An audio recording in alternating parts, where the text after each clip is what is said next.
And there we are. What's up? What's happening? It's another beautiful Wheel Wednesday, and guess who is back by my side? My homie, my boss, the president of Koenig Wheels, the coolest. It's a lot. It's a lot. It's just a lot. Scott is back. What's up, bro? What's happening? It's Another day. Just a lot. A lot? Yeah, well, you know what? You deserve a lot sometimes, man. Can I get a pound? Thanks, I guess. What's happening, everybody? How are you? It's nice to be back. You know, for whatever we're doing here today. Another live one. Live one.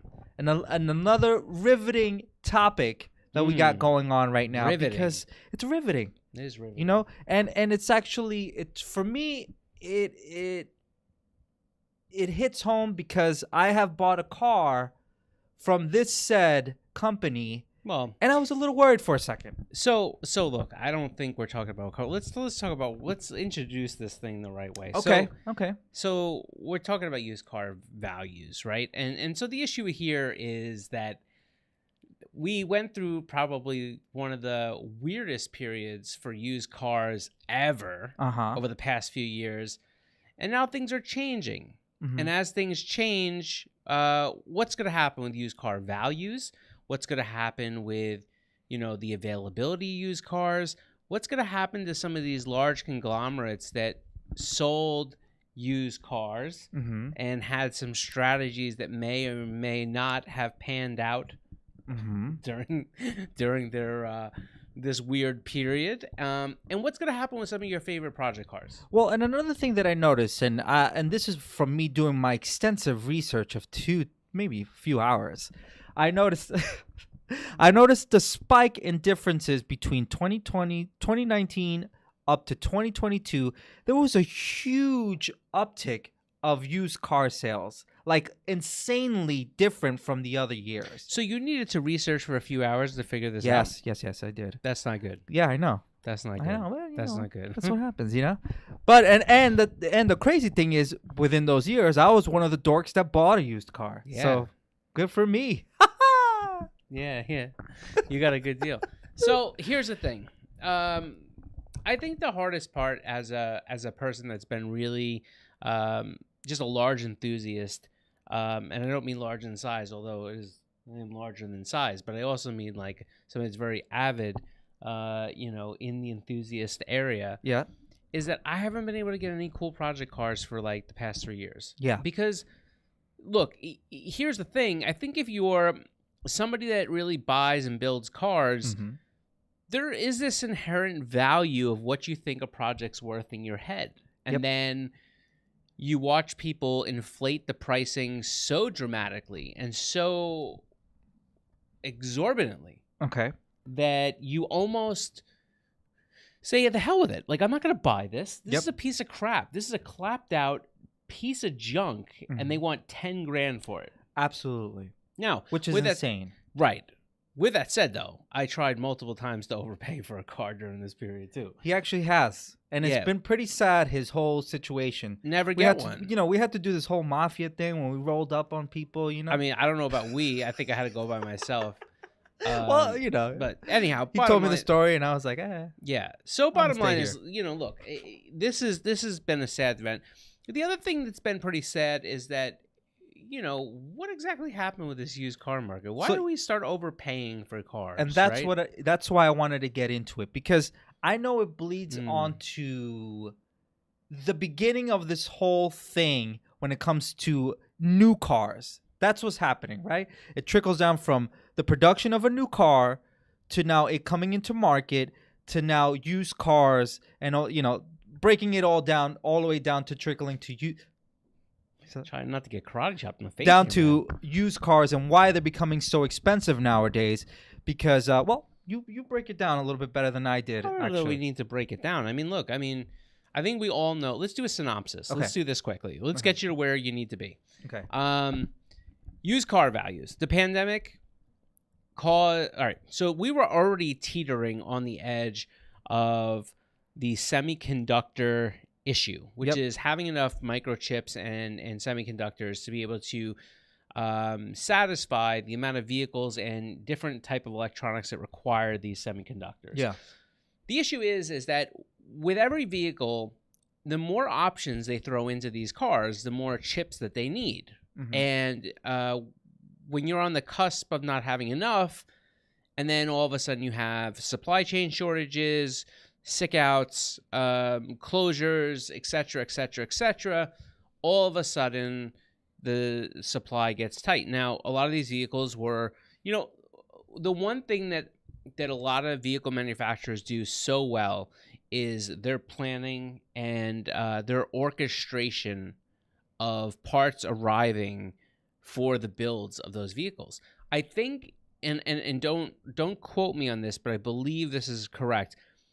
I believe there was a comment from General Motors at one point that says that they only hold about 2.5 days worth of inventory on the parts they need to build cars in the assembly plant.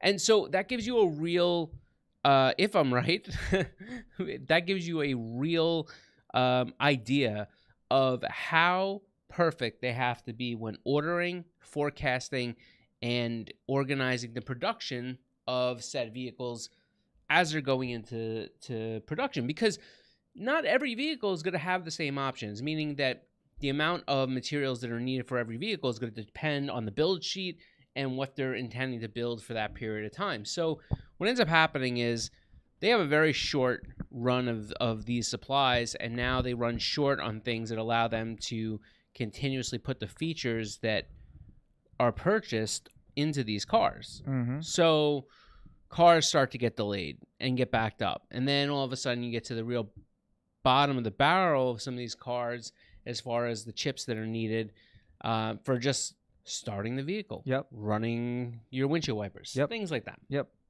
And what happens, they get to a point where they're forced to stop making vehicles, right? And so we got there. That happened. That was a global phenomenon. That was something that really plagued the automotive industry for months. And then things started to come back online. But even up until probably a few months ago, if you were to try and go buy a new vehicle, there were places that would sell you the vehicle at sticker with a very, very nominal fee. I know, because I looked at a pickup truck, and they literally had taken like $300 off. The car didn't have the heated seats that was on the sticker. I remember that. It didn't have a remote start that was on the sticker. It didn't have, I don't know, had a few other things. It just didn't have. And then they were like, oh, yeah, we took off $50 for that. I'm like, wait a minute. You pay for this stuff. It's thousands of dollars more. Why are you taking $50? Well, because when eventually this stuff becomes available, you're going to be able to bring your vehicle back in, and we're going to install it for that $50. I'm like, well, when is it coming? Well, we don't know. That's crazy. So now that we get, obviously we got into the nitty gritty of how this, kind of started, let's just say, because we don't, at the end of the day, we're just having a conversation here. Remember, we are not the experts. No, we're experts. We're experts. Look, so then what happens is you run short on cars, right? There's no new cars. Okay. And there's no new cars, so what do you have to do? You go for a used car. There you go. Or a car that's better than yours. There you go. And all of a sudden, leases stop because the people that are in leases, the car that's better than theirs isn't available. So they keep what they have. Okay. Which stops the used car market from getting inventory, which means that now used cars, just like new cars, are unavailable. And when that happens, now there's a supply and demand issue. And when that happens, all of a sudden the market corrects and used values become inflated because of the fact there's lack of inventory. Now, what I try to break down is, for example, in 2020, when this spike happened, what is your speculation to why exactly that happened? Why were people spending money, basically, in this spike? I mean, look, we say this is spending money. I think this has less to do with spending money. Okay. Right? Like the prices didn't go up because people were spending money. The prices went up because there was no inventory of vehicles. And when you reduce the amount of inventory, supply and demand dictates that the price of something will increase. Right? That's what happened. So that's why vehicles became more expensive.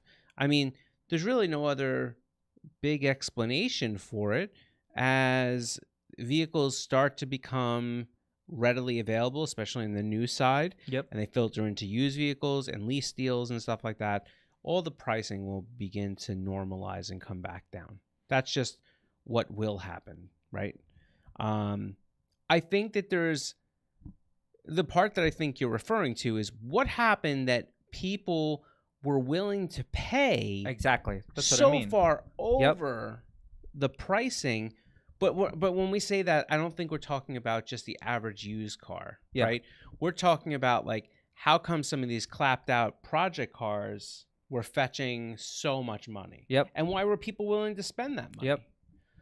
And I think that there's a psychological thing that happened during the pandemic, which is you got a bunch of stimulus. Money was flowing out there. It felt like every time something would feel a little rough, there was more stimulus. And I think that when that happened, you had a lot of people fetching really top dollar for unemployment. Which led to a lot of people, and I don't mean this is you, but just hypothetically, just in general. There was a general number of people that really either were I know what you're taking not advantage, but falling into that area where they were getting money from a different direction, leaning in like on unemployment, and what happened was they were giving a bonus, kind of on top of your regular unemployment rate, which was giving some people more money than they traditionally made during a regular work week. So there was a level of stimulus that happened just from the nature of money being available to people that were able and now willing to spend money. So I think what happens is when you start looking at used vehicles, now it's like, oh, well, and people are charging more money and people are willing to pay it, and they get very used to spending money. And as they get comfortable spending money, when the money dries, it takes a little bit of a psychological break before you go, oh, wait a minute. There's no more money coming in. I can't spend. I don't have it. That's right. So I think that really works in that bottom up, effect. And when that happens, you've seen people spend more money on cars than I think some of these cars are worth. So, and now just to talk about what's going on with Carvana. Now, there's many factors as to why Carvana is going bankrupt. But hold on 1 second. They're not going bankrupt. There's fears. Well, yes. Well, yes. The point is they're possibly going bankrupt. Right. There's a lot. But there's a big margin that they will, but obviously they might. Basically, that's what I'm trying to say. But the point is the reason to break down why this is happening is partly to do with what's going on in the used car market. Basically that played a big factor into what exactly is going on and the reason why they're going bankrupt. Part of it. Obviously, there's other things involved, like, this is not to point any finger because at the end of the day, we're just talking here, but like shady business practices, they obviously overspent money. There's a lot of overhead and things like this that played into their own demise, let's just say. Yeah, but I don't know that I would say shady business practices, right? Well, I mean, they are, one of the articles that I read is they fired 2,500 employees on a Zoom call. Things like this. How is that shady? How is that a shady business practice? Are you firing 2,500 employees off a Zoom call? That's shady to me. That's not shady. Closing. They also closed down an inspection center. Hold on a second. We're not talking. Look, ethically, is it the right thing to do? No, of course not. Is it a bad business practice?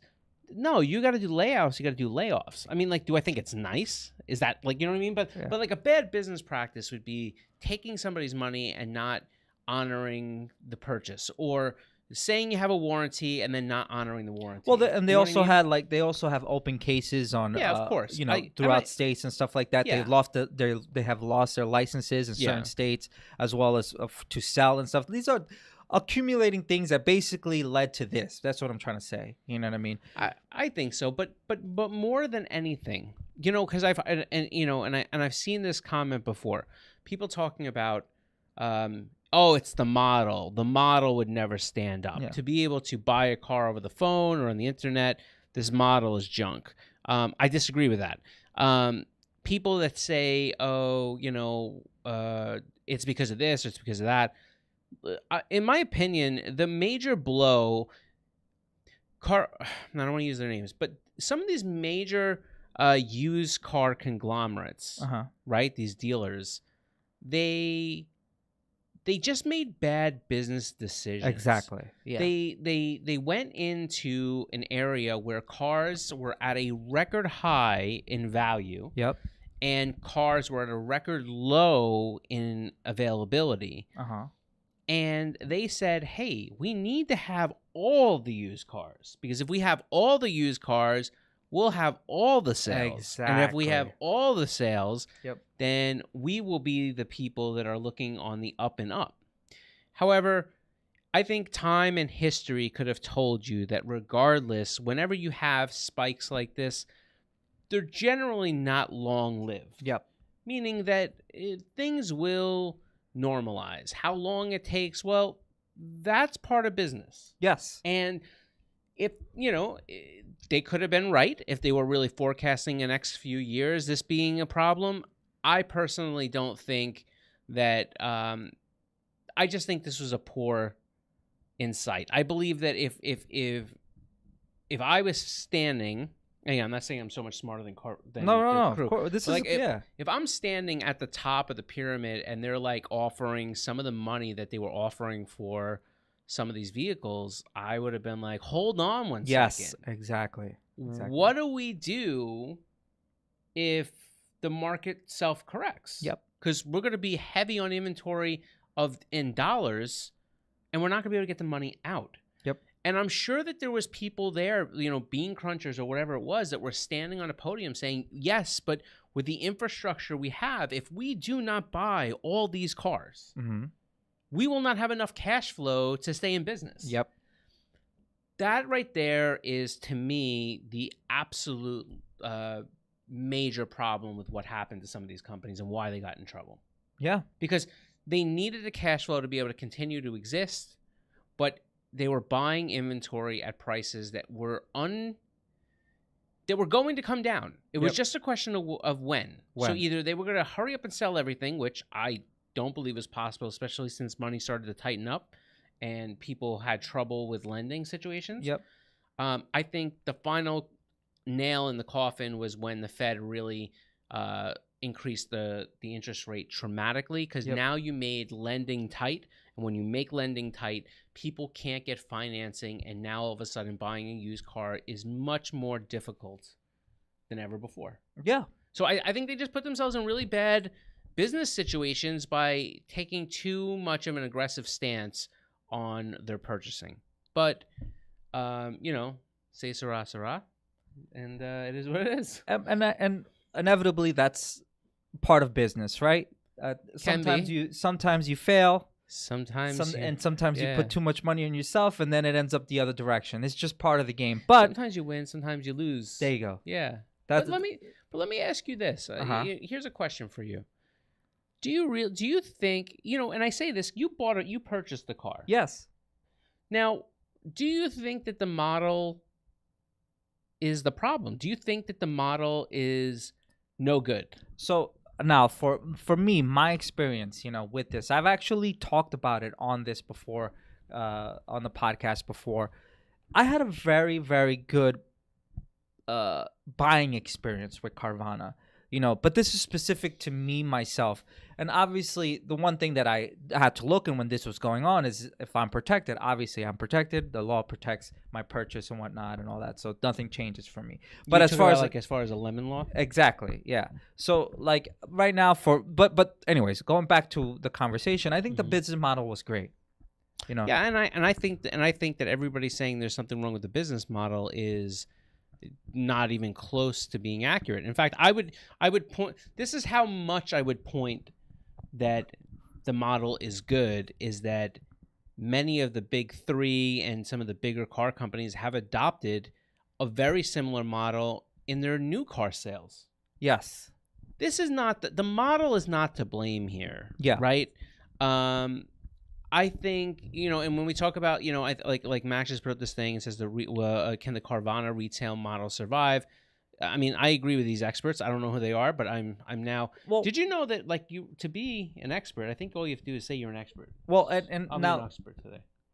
Talking about marketing wise, do I think Carvana is an attractive, well put together machine when it comes to, there's only a few people you go to when you're trying to buy a used car, and this is one of the options that you look at. I'm gonna be real. That's the reason why I went for convenience in this situation. I do not like going to dealers. The reason why is sometimes a dealer could be very shady. It's depending on who you're buying from. Pressure. You're not a guy, like, knowing you for a long time. You're not a guy that really thrives under confrontation. No, it's true. I'm just saying. It's very true. So when we start talking about the car model, I'll tell you a company that was before its time. Maybe arguably didn't make the best cars, but the company that was before its time was Saturn. Mm-hmm. If you go back with Saturn's history, they were a no haggle car company. In other words, whatever the price was on the car, that's what it was. Yeah. There was no negotiating. And I think that when you start to look at some of these online retailers and some of the ways that some of these car companies are now starting to think, they're saying, hey, look, this is the price for the car. Yep. Now, what's interesting about this is that I just forgot his last name. Jim Farley, that's the president and the CEO of Ford. Mm-hmm. He basically had a call with a lot of their different shareholders, and one of the things they were talking about has how he really wants to push. He had a call with a lot of the big dealerships there, and he's trying to basically push them into adapting a non-negotiating policy, very similar to what Tesla has. Like, this is the price of the car. This is how much. This is how it works out. And I think that there's some merit in that. I think that, for the majority of car buyers, this will be a step that will incredibly improve the buying process. That will make buying a car less stressful. To this point, when you went to go buy a new car, even a used car, the haggling that had to happen and the frustration, the aggravation, be at the dealership for 6 hours to what? Yes. To buy a car? How many times? They come back. Yo, listen. Check the pricing. It's a whole thing. How many times do you have to walk back and forth to your manager's office? We know you're. Get out of here with that. They're over there doodling. You know what I mean? Like, get out of here with that. So, I think that there's a lot of companies. I think first off, I'll be honest with you. I think Ford is one of the smarter companies that's on the horizon now. They're doing a lot of great things. They're really doing a great job for putting things into focus, and trying to get the end goal of the consumer kind of taken care of. They're going to move a very traditional large automotive manufacturer into the future, and I think they're going to do it very well. The question is that with all this stuff, what's going to happen with car prices? So, this is, well, first and foremost, when we're talking about Carvana sales, there's two options that can happen here. Either a bigger company could buy this model, buy Carvana, and take that model and restructure how everything works there, or they liquidate and all these used cars go back into the market. And I take it from your research that you've read those opinions. Listened to all the. I just obviously I tried to do this research on the simple fact that I don't want to just get one specific. The reason I'm asking you that. Mm-hmm. Is I feel that there's another pathway that you haven't mentioned. Okay.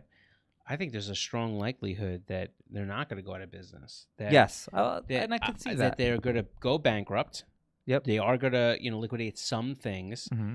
and they're just going to restructure. Yep. And I think that the restructuring to reduce overhead and kind of be able to to have certain debts forgiven. Yep. May bring them into a place where they probably should have been before. Mm-hmm. Now, I understand the perspective that they could say that a Carvana. First off, I don't think anybody's going to buy them. Let me put it like that. So if they really do go that direction, I think that they go down in a ball of flames. Okay. I mean, the only person I think that could buy Carvana, and I don't know that they have the cash flow to do so, would be like a CarMax. Yes, I was thinking CarMax. But you know, with that said, I think that they have a long road ahead of them. Yep. And I think that it's going to be a situation where companies like Carvana are going to really rethink some of the structure and kind of how they do business, right? But I don't know that I think they go away. And I do think that if they liquidate, I don't know that it's going to be enough to throw cars into the used car market and that can be really the major thing that affects the car market. It's just because even if they let all those used cars in there, they're not just going to give it up for $1. Yep. Right? Like these cars still cost them more money than they're probably worth. So their liquidation, to an extent, to develop cash flow, it's going to only be the amount that they need to let go to develop that cash flow. So I don't know. Well, and like I said, due to, this is all research that I've looked up, is in the next few months, it's speculation that inevitably prices have to drop.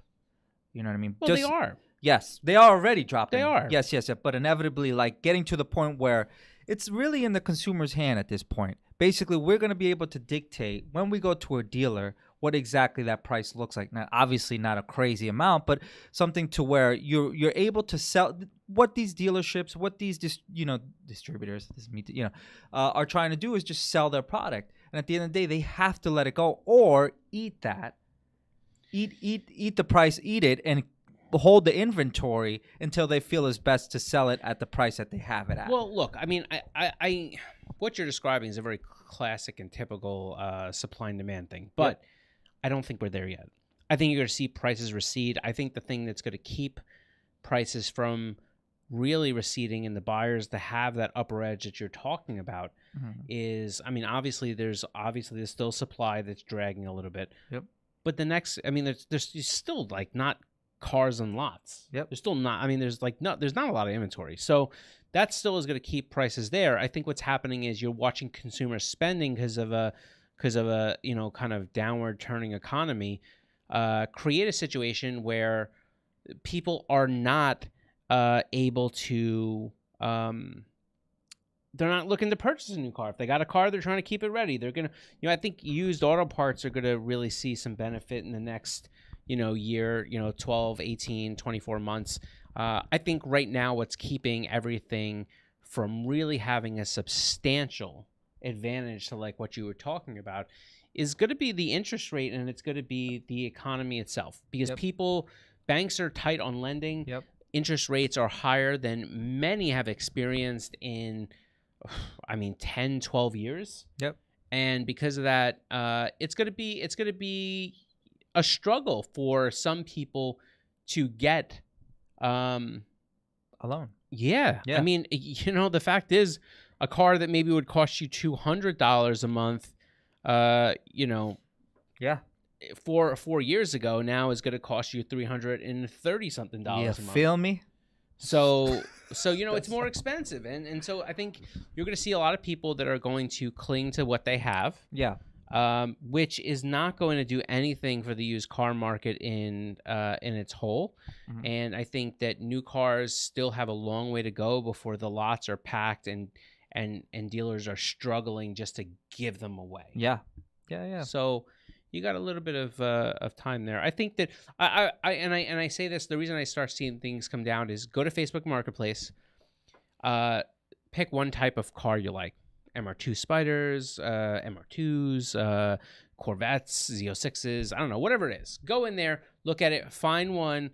I guarantee right now you're going to find one that has the price crossed out, as in they already lowered it. Yep. And then follow that, save a couple of those cars, and you're going to watch that price continue to go down, because the end of the day, it has nothing to do about the value. It has everything to do with what somebody's willing to pay for it. Yep. And you're going to see some of these cars basically go... Yeah, it's a lot of money for that car. A lot of money. I mean, my man's going to keep that car for a while. It's driven 193,000. I mean, yes, it's got an interesting wide body kit on it, but good luck, my friend. Yeah, I mean, no, listen, I mean, good, more power to him. Was, you know, if, you know, because that is I mean, it's a nice kit. It looks like the body work is pretty decent, but it's got 193,000 miles. He wants 22 grand. I mean, you know, and inevitably, some like, of that logic has to play. And inevitably, you know, at this time right now, this is like the worst time to buy cars. Obviously, it's not the season for it. Once tax season starts rolling around in spring and stuff like that, you start to see things change. Yeah, I mean, but you know, I will say the end of the year for car dealers is usually where they do like holiday sales. Yeah. I mean, I think they say like the end of August and I think end of August and October are supposed to be like your prime deal making. Yeah, well, and like, you know, once tax season, that's when anybody wants to just purchase things just because they got some extra money rolling in and stuff like that. So I want to purchase things. I just don't have any money rolling in. That's when we're going to be able to determine what this looks like. And I'm excited. And why does that matter to us here? Is just because a lot of us here buy project cars. We want to fix cars, and that's a big deal for us. And yeah, and a lot of you do out there as well. I mean, look, we've all been in that struggle where we go to buy a car. I mean, look, let me be honest.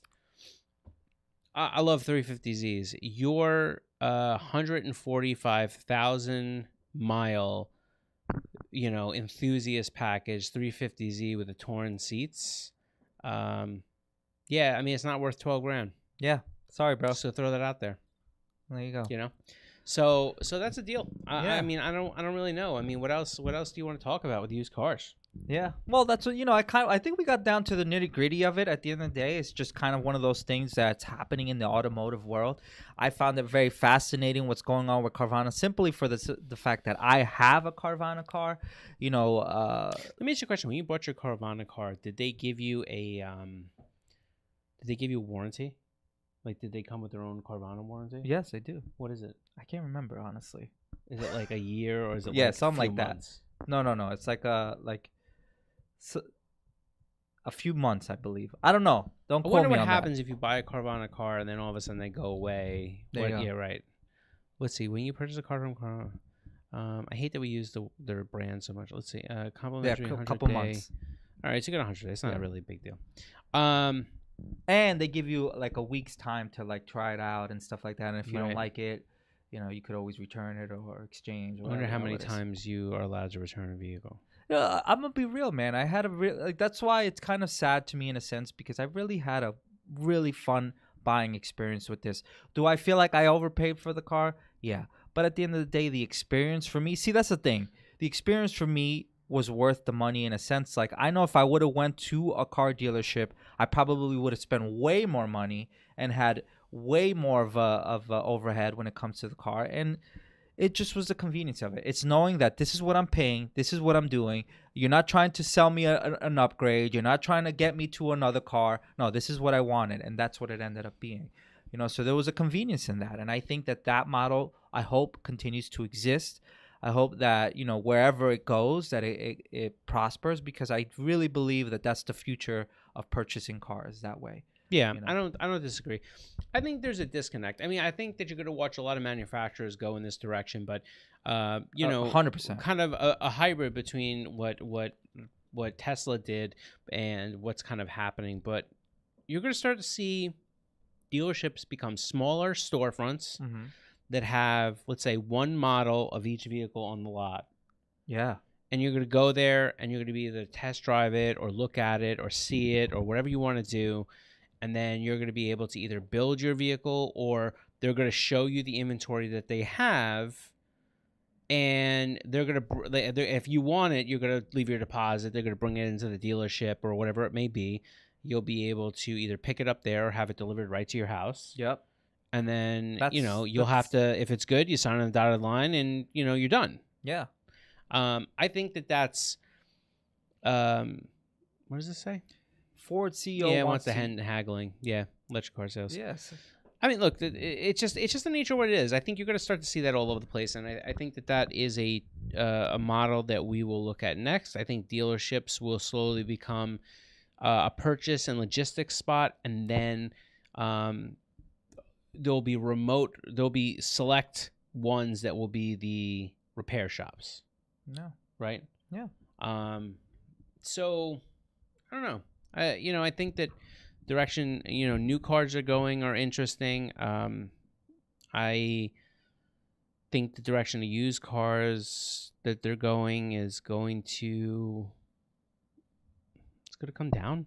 But, we still got a little bit of time for it to really feel like that. Well, and like I said, in the next few months, we'll be able to determine that. A lot of people are saying different things. I don't think you're going to see it in the next few months. I think you're going to start to see people not be able to sell their cars in the next few months. And then the initial step, which is people like I said before, they're gonna keep going down because they're gonna want to get rid of the car. Yep. And they're not gonna be able to, and they're gonna keep going down and down and down and down, and to the point where somebody wants to buy it. I mean, the truth is, look, if you have a 30-year-old car and you're asking $20-something thousand, you have to find a buyer that is willing to spend the money in cash out of their bank account. That takes a really unique person. Yeah. Because most of the banks won't lend to a car that's older than 7 years. Yep. So, if you're going to have a 15-year-old car and ask, a substantial amount of money, then you're going to have to find a buyer that's able to pay and write a check for that right out of their bank account. Yeah. And, look, I think one of the facts that I had heard once before is that the majority of Americans, if there was an emergency, can't come up with $1,000. Yeah. So that doesn't put you in a prime real estate to be able to buy a car. So here's a question. Weird thing. This is about okay. So let's say right now, the Carvana stock is down to under $4, where last year it was $360 per stock. Can you believe that? Isn't that crazy? Is it down? Is that much? It's down that much. Wow. Would you purchase? So first off, well, let's take a well, there you go. I don't think. Is that live? Is that real time? That's 1 day. Max, hit the 5-year. Yeah, you're right. Yeah. All right. So first off, I don't give financial advice. I think it's a bad idea for me to do so. And second, just full disclosure, I have bought some stock and I don't do very well in it. Look at CarMax killing the game. That's not bad. So that's number one. Number two, I think it is entirely too early to bet on them, and I still think that they're just, from a cash flow and financial position, I just don't think they're there yet. Now, does this stock present itself with a very extremely high risk, high reward situation? Of course, they're $5 a share. If they get their stuff together and even get back to $20, you would have had almost a 4-time return. Yeah. On your money. So, hey, listen, if you got the stones for it and the extra cash, more power to you. Set the stones. I don't know that that's my go-to stock right now. But I do think that if you like playing the lottery and you have $500, picking up 100 shares of Carvana just to roll the dice and say, hey, if she goes up, killing the game, Yeah. Maybe. I don't know. Russian roulette, you know what I mean? I'm not Jim Cramer, so I can't help you too much. Don't listen to any of my crap. All right, with that said, guys, thank you so much for joining us on another beautiful Wheel Wednesday podcast. I hope you enjoyed the conversation. Also, if you're in here or if you're going to be in here, whatever, cuz you're not live and you just decided to watch it later on and you want to hear a specific topic, you want to hear us talk about a specific topic, drop it in the comments. We want to hear about it. Drop comments, by the way. Also, just maybe we'll respond to you. Maybe we'll say something to you. Maybe we'll say hello. Maybe we'll talk about it the next time we're on this podcast live. He's got a lot going on there. He's got a lot going there. I was just going to ask you to subscribe. That would be great too. Subscribe. Tell your friends. There's some giveaways going on. Oh yeah, by the way. But no, go ahead. I was just going to say. I want you to go first. So next Wednesday, we're actually doing a giveaway. It's that type of season. It's that time. It's, the holly jolly Christmas time, So we decided to give away a CCD Max kit. If you don't know what the CCD Max kit is, it is our rendition of a wheel ceramic coating kit.